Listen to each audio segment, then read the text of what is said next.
Assalamualaikum warahmatullahi wabarakatuh.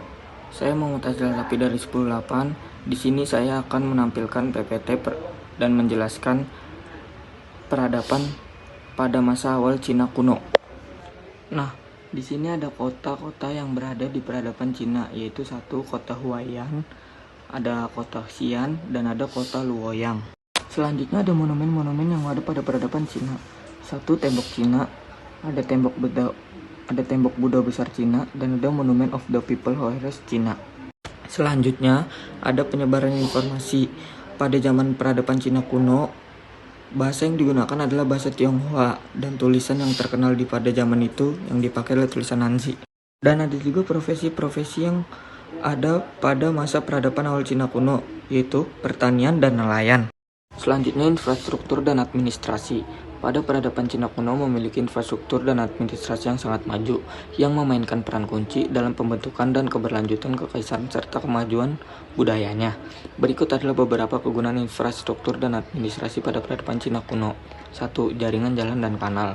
Infrastruktur jalan dan kanal sangat penting untuk memudahkan transportasi barang dan orang di seluruh wilayah kekaisaran. 2. Tembok besar dan benteng. Pembangunan tembok besar Cina adalah contoh klasik dari infrastruktur pertahanan.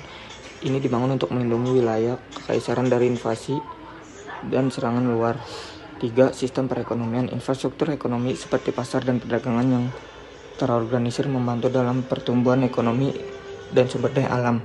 Dengan infrastruktur dan administrasi canggih, peradaban Cina kuno mampu mencapai tingkat kemajuan yang signifikan dalam berbagai bidang, dari ekonomi hingga kebudayaannya.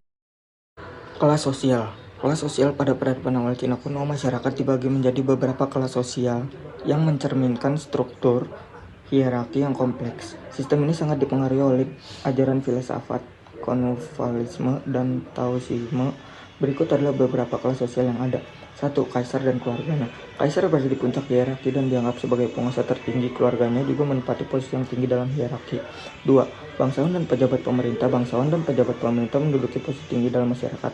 Mereka seringkali dipilih berdasarkan keahlian dan pendidikan serta memiliki tanggung jawab terhadap pemerintah dan penyelenggara negara. 3. Petani. Petani merupakan kelompok besar dalam masyarakat Cina kuno. Mereka bertanggung jawab atas produksi pangan dan memberikan kontribusi penting pada ekonomi. 4. Artisan dan pedagang. Artisan dan pedagang meskipun memiliki peran ekonomi yang penting, seringkali dianggap lebih rendah daripada petani dalam hierarki sosial tradisional. 5.